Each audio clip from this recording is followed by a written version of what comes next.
मी अश्विनी. मी तशी गावची राहणारी, पण नोकरीच्या शोधात मी शहरात आले. तसे माझे ग्रॅज्युएशन झाले आहे, पण मला ॲक्टिंगची खूप आवड आहे. खूप नोकरी शोधूनही मला नोकरी मिळाली नाही. शहरात माझी एक मैत्रीण होती. तिच्या ओळखीने मला माझ्या आवडती क्षेत्रात काम मिळाले. मला आता एका सिरियलमध्ये साईड ॲक्टरसाठी काम मिळालं होतं. मला आता शहरात येऊन महिना झाला होता आणि माझं कामही व्यवस्थित चालू होतं. पुरेसा पैसा तर येत नव्हता, पण ठीक आहे. काही नसण्यापेक्षा काहीतरी असलेलं बरं. एक दिवस मी माझ्या कामावरून घरी निघाले होते आणि बस स्टॉपवर बसची वाट पाहत उभी होते. तेवढ्यातच एक धडधाकट पुरुष माझ्या शेजारी येऊन उभा राहिला. कपड्यांवरून तर तो फार श्रीमंत वाटत होता. तो मला माझं नाव गाव काही न विचारताच म्हणाला, मला तुमच्यासोबत रात्र घालवायची आहे. मला माहीत आहे तुम्ही इथे नवीन आलात, तुम्ही जास्त कोणाला ओळखतही नाही, पण मला 1-2 तास नकोत तर पूर्ण रात्र हवी तुमची. मी सांगेन त्या रात्री तुम्ही मला वेळ द्यायचा. तुम्ही सांगाल त्या रकमेच्या दुप्पट दाम तुम्हाला देईल. फक्त मला हो बोला.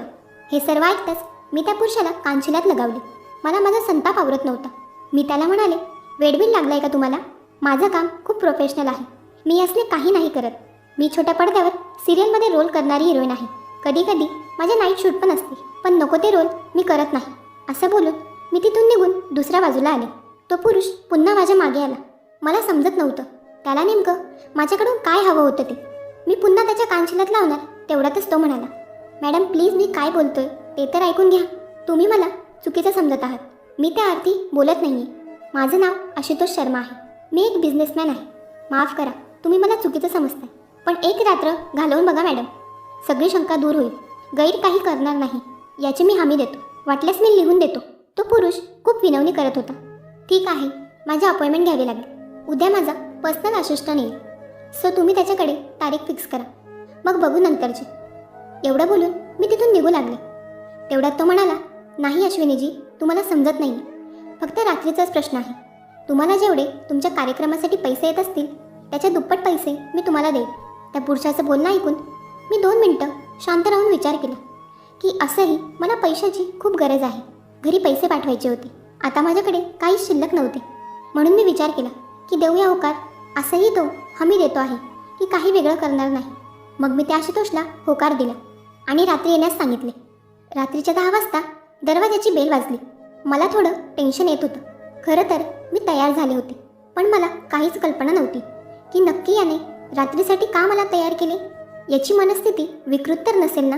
नको त्या प्रकारे माझा वापर तर नाही ना करणार, किंवा व्हिडिओ क्लिपसारखे प्रकार तर नसतील ना करायचे याला. या सर्व विचारातच मी दरवाजा उघडला. वेलकम मिस्टर आशुतोष, या. मी त्याला घरात घेतले. त्याच्या चेहऱ्यावर मिश्किल हास्य होते. काय मग सगळे आवडले ना अश्विनीजी? असे म्हणत आशुतोषने मला बेडरूम कुठे आहे असे विचारले. तो म्हणाला, आपण डायरेक्ट बेडरूममध्येच जाऊ.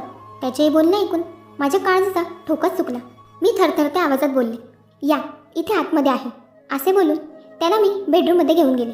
सकाळी मला जाग आली तेव्हा माझ्या उशाला नोटा ठेवलेल्या होत्या. त्या नोटांना बघून मला खूप नवल वाटलं की काय कमाल आहे या माणसाची. दररोज सारखीच मी माझ्या दिवसाची सुरुवात केली. 2 दिवस गेल्यानंतर आशुतोषने पुन्हा मला फोन करून रात्रीची अपॉइंटमेंट फिक्स केली. आदल्या रात्री घडलेल्या प्रकारावरून मी थोडी बावचळतच त्याला होकार दिला. रात्री 10 वाजता आशुतोष येताच माझ्यासोबत जास्त काही न बोलता डायरेक्ट बेडरूममध्ये गेला. मीही त्याच्या पाठोपाठ आत गेले आणि बेडरूमचे दार लावले. सकाळी जाग आल्यावर पुन्हा तेच दृश्य होते. उशीच्या बाजूला नोटा ठेवलेल्या होत्या. तब्बल 2 वेळा हा प्रकार झाला म्हणून मला आता अस्वस्थ वाटू लागले. पण जाऊ देत, पैसे मिळतात ना आपल्याला.